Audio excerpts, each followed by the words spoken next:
Welcome to the Crow's Nest. I'm Ral the Crow. You can call me the Grandpa Crow, even though I'm definitely not a grandpa. Since I have no actual questions to field, this is episode 1, I didn't expect to have a mailbag to read right off the bat, but here we go. Fizzy Soda says, "This is off topic, but I love your voicey and your narrating skills. It's like I'm listening to an old Grandpa Crow, and I would love to listen to commentary and life story videos from you, since it seems you have stories to tell, and gosh, I would love to listen. Are you going to brrrf? Because I would love to meet up and just chat about life, since it would be amazing to just chat with you." Well, I'm happy to tell stories about my own weird life, and I have some time to spare, so why not? I love conversation, and I've loved storytelling ever since I was but an egg. Actually, I can pinpoint one major reason I enjoy telling stories, and that is, when I was but a hatchling, I had a book that was a compilation of Aesop's Fables. I used to read that book all the time, and I loved embellishing and improving upon some of the simpler and less detailed stories.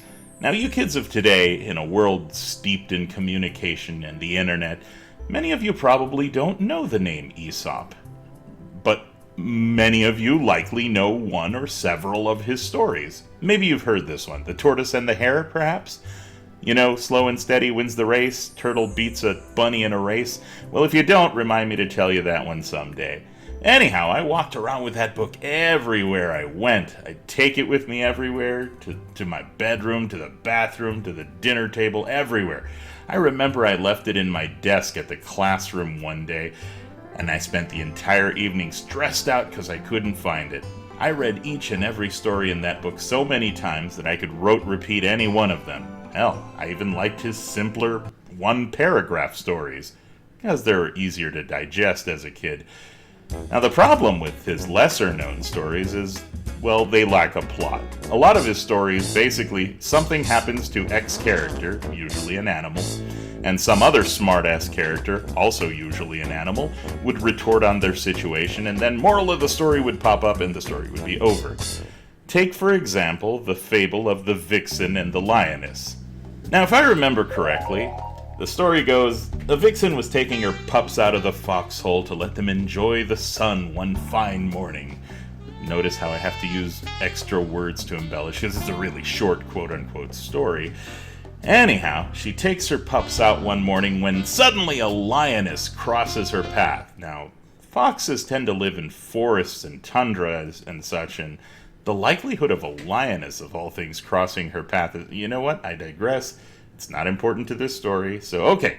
Lioness literally just walks by the vixen, her own cub steadily walking behind her, and for some weird reason, the vixen just blurts out, "Ugh, you're so vain. What are you putting on airs for and acting like such a hotshot when all you've got is one dinky cub? Look at me. Look at my healthy litter of 10 or 20 or 15, I don't know. The point is that the vixen had a lot of kiddos. It must have been really tiring bringing them out one by one to sunbathe just so that she could take a moment and act high and mighty in front of a lioness of all people. Okay, I digress again. Mainly because there isn't much story to tell here. The lioness basically just turns over to the victim, rolls her eyes, and goes, "Sure, bitch, whatever you say. You got a lot of pups, big deal." Okay, she probably didn't call her a bitch because, lions are noble. They wouldn't talk like that. But God, a lioness calling a vixen a bitch, that's kind of funny. So the hell with it. She goes, "Look here, bitch! I got one cub, but my cub is a lion, and yours are like worthless foxes. They're not going to grow up to be kings or anything. You live in a dank hole, so fuck out of here with your kids." Anyhow, the lesson of that story was supposed to be that quality is better than quantity. As a kid, I would add details to simpler stories like these because, stories are much more fun when you add details. Like, maybe one of those foxes grew up to be this guy or something, and one of them grew up to be this guy. This guy actually outsmarted a lion. The possibilities are endless. Then suddenly your lesson goes out the window. I'd definitely take this fox over the doopy incompetent lion of his world. Maybe that lioness was walking for days and couldn't find her way back to the savannah, and all she needed was a hug. And bam, here comes a mean old fox to try and push her buttons. Some people, right? Anyhow, you could go real dark with this story, too. Oh, you think you're so cool, huh? Well, guess what, Vixen? Since you think you're all that, I'm gonna name your kids, let me see, I'm gonna name this one Lunch 1, and this one will be Lunch 2. You're so nutritional for my cub. Betcha you wish you hadn't talked so much shit. Moments later, two very full and very satisfied lions. Lions 1, foxes 0. Moral of the story, don't talk shit. Anyhow, Aesop liked telling tales of anthropomorphic characters. This may shock you, but I think aside from maybe the ancient Egyptians who worshipped animal gods, he was probably the world's first furry. Fun fact. I mean, he told stories of animal characters getting into various what you would call human situations. This guy was such a boss, he went from being a slave to storytelling his way to freedom and eventually becoming an advisor to local rulers and governors. That's badass in anybody's book. You know, I wonder what Aesop's persona and suit would look like if he lived today. Leave a comment what you think his persona and suit would look like. You know, having grown up on these eons-old stories myself, I'd be happy to tell them to you, my feather-together friends. If you have anything you'd like me to talk about, any stories you'd like me to tell, or any questions, leave a comment, and I'll be sure to get to as many of them as possible. And now for something completely different.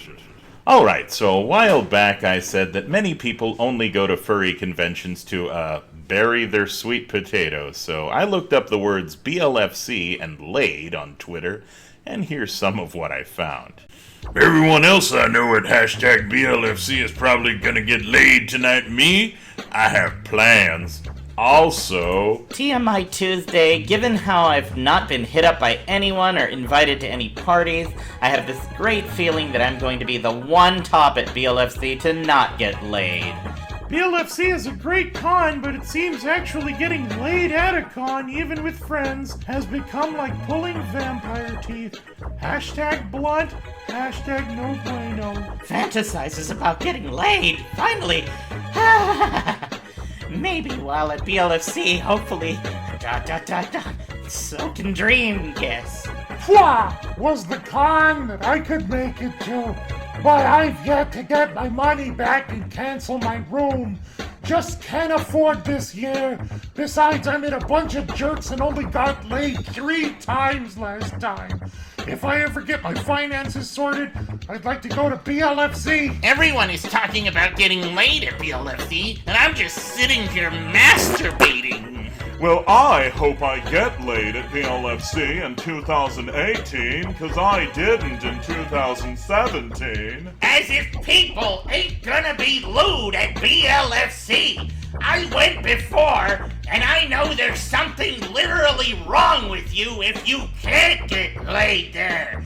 So do it now before it's too late. Furries need to touch grass and get laid. Anyway, gotta go touch ass and get laid. Oh, but I refuse to bear back again, especially after BLFC, man. Got laid so much there, lol, got scared, cause you never know, man. I agree. You can't argue you with numbers, and my 0 times of getting laid year speaks for even a 2K suit at BLFC couldn't make it happen. Poor unfortunate souls, forlorn, horny. This one wants to be a top and that one wants to be a bottom. Do I help them? BLFC.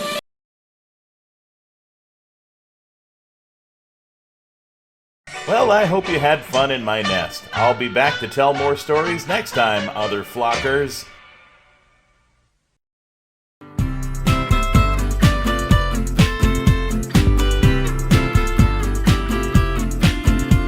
This week I had a problem, I don't know how to art, cause everything I draw, well it just looks like painted farts.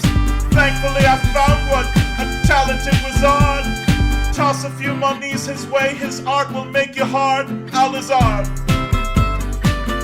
Owlizard, Owlizard.